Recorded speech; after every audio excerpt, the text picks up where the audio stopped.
Here we go again.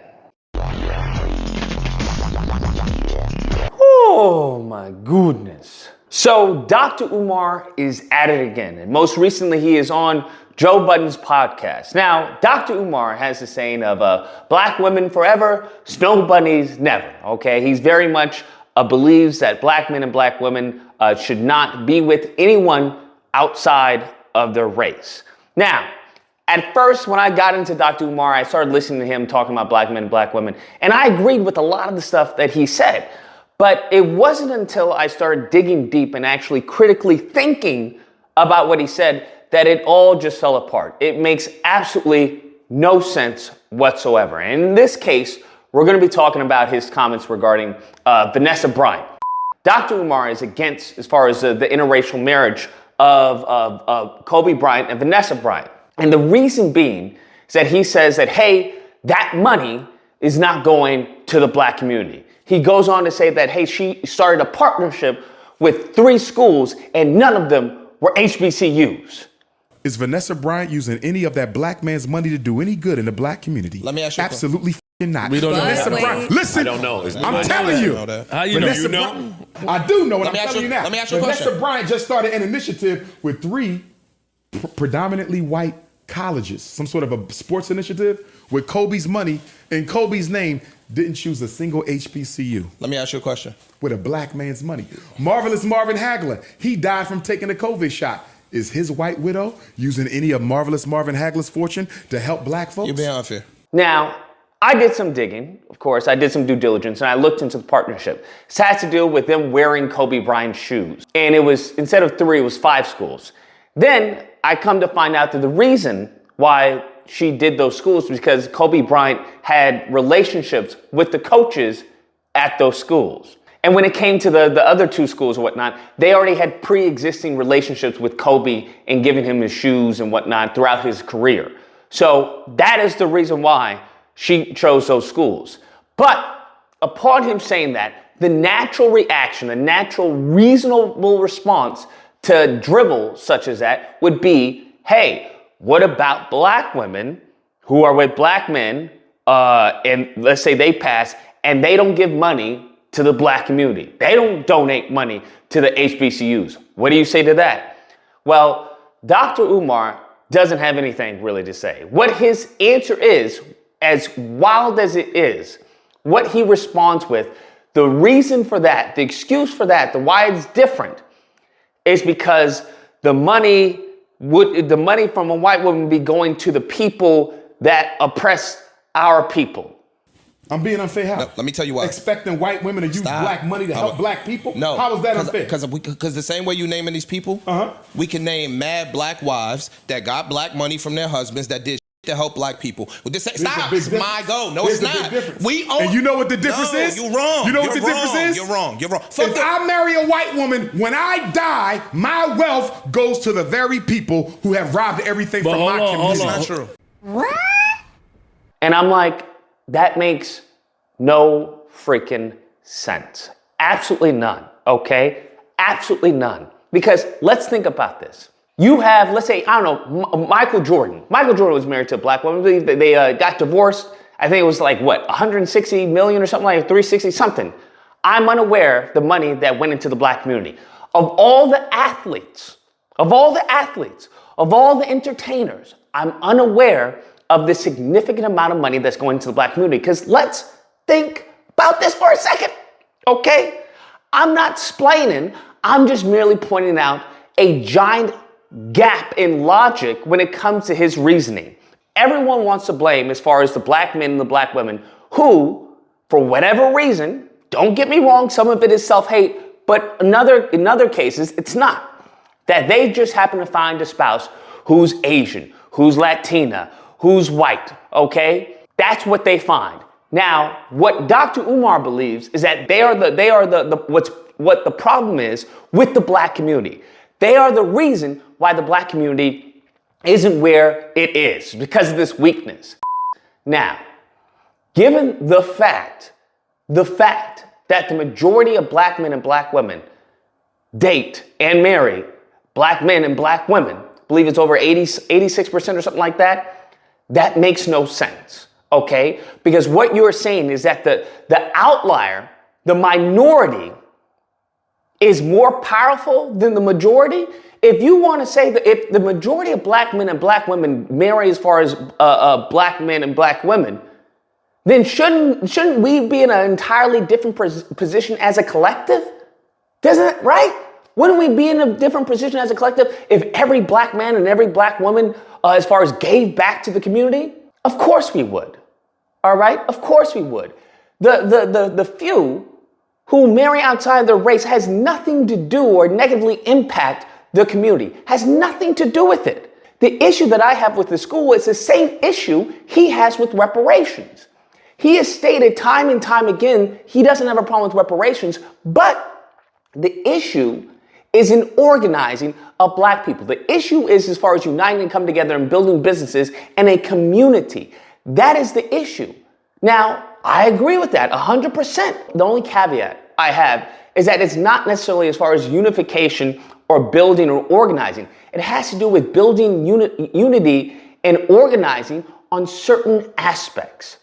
I've said this before on live streams. When it comes to football, there are plenty of black men that can tell me who the wide receiver for the Raiders is, the quarterback of the Patriots, whatever. They can tell me that. They can't tell me as far as business. They can't tell me what a 401k is. They can't tell me an LLC, the difference between an LLC and a corp. They can't tell me those details. Us as a community can rally around Wakanda Forever. We can rally around Black Panther. We can rally around a team. Hell, we can rally around a favorite TV show, a reality show. We can rally around an entertainer. That is not the issue.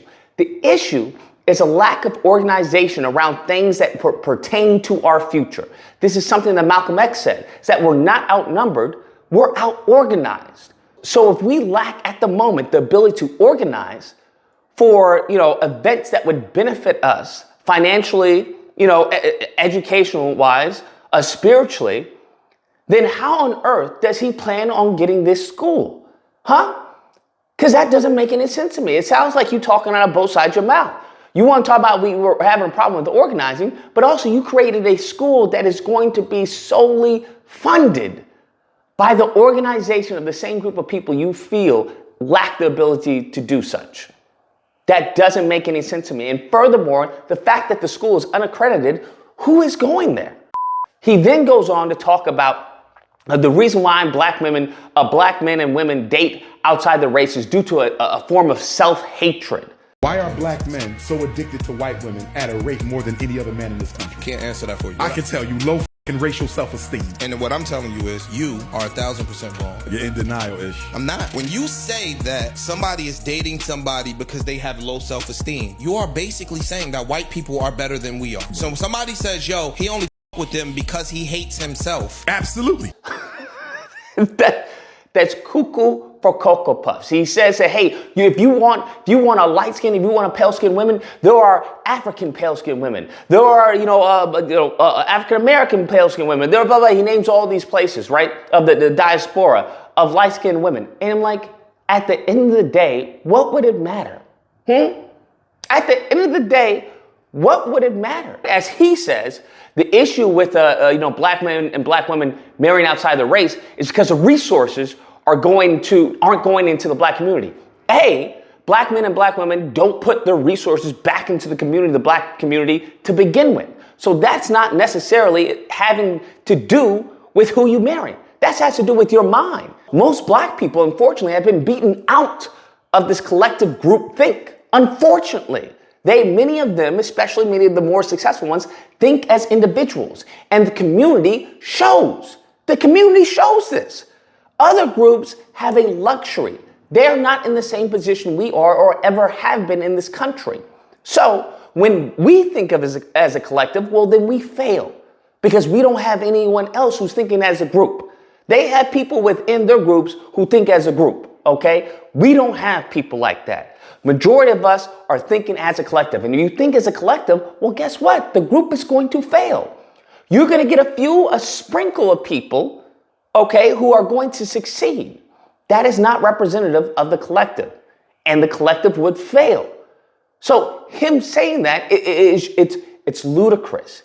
He then goes on to say that there is plenty of black women out there, that there are more black women than any other population. There's more black women on the earth than any other population. You can get a black woman from Brazil. You can go to Jamaica. You can go to Canada. You can go to the indigenous Africans of Mexico. Black women, African women are the largest population. You can get a light skin sister. You can get a pina colada sister. You can get you a off-white sister. We got black women of every complexion. So if you needed a pale queen, you could have got you a pale African queen. Here's the problem. This is the problem. This is one of the reasons that I'm coming out with the VET program. The reason being is that you are conflating quality for quantity. They are not the same, all right? Yes, there may be more black women than any other group. That doesn't mean anything, okay? That means diddly squat to me, okay? Because if you're a black man and you're respectable and you're a high value black man, you're not gonna be looking for all black women. That's not what you're going to be looking for. You're going to be looking for a select few. And then when you look, I just find it interesting that he doesn't bring up, he wants to talk about all these black women that are available. They're really not. They're really not. Because if you cut out those who are obese or overweight, that cuts out a good chunk. You then go into those who have no children, okay? If you're a single mother, cuts you out.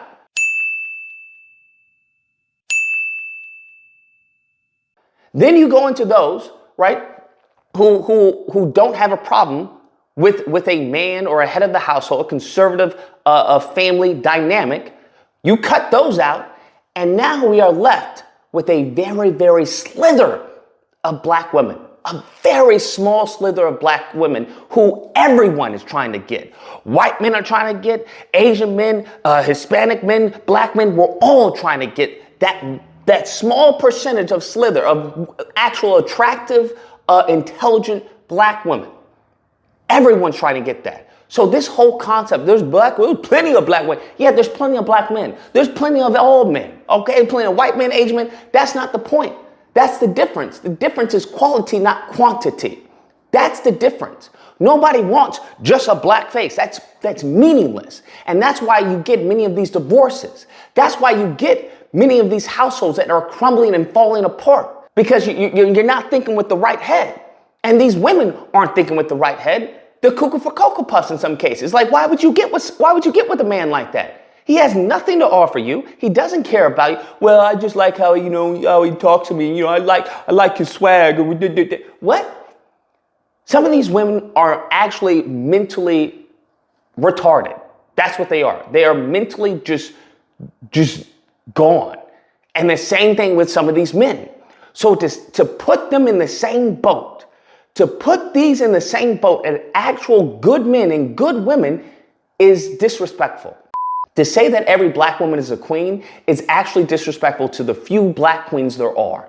That's what it is. To say every black man is a king is actually disrespectful and disingenuous to the black men who are kings. Don't put me in the same boat with the mofo who's not providing for their kids. Don't put me in the same boat with the mofo who's doesn't give a crap about anything. Don't put me in the same boat with the domestic abuser. Don't put me in the same boat with so-and-so, right? Don't put me in that same boat, because we're not all kings. And no, they're not all queens. This foolishness that's coming out of Dr. Umar's mouth is actually crippling and causing a divide.